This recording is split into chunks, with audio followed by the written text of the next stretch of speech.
सेनेचा विजय असो, लहुजी पॅंथर सेनेचा विजय असो, लहुजी पॅंथर सेनेचा विजय असो। शिव दीपक आबा आप आगे बढ़ो, हम तुम्हारे साथ हैं, दीपक आबा आप आगे बढ़ो। या ठिकाणी लहुजी पॅंथर सेनेच्या ज्या प्रामुख्याने 3 मागण्या होत्या।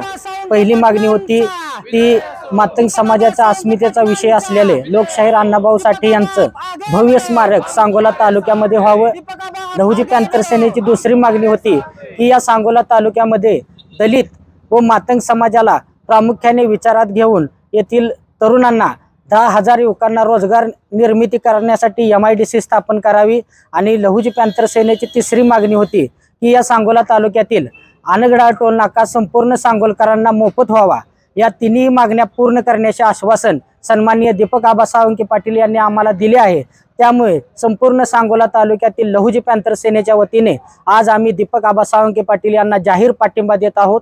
उद्या होणाऱ्या उद्धवजी ठाकरे साहेबांच्या सभेला हजारोंच्या संख्येने सहभागी व्हा असे आवाहन मी आज या ठिकाणी लहुजी पॅंथर सेनेचा संस्थापक अध्यक्ष नाही पॅंथर सेनेचा पाठिंबा आहे आज आपण सर्वांना आवाहन करतो।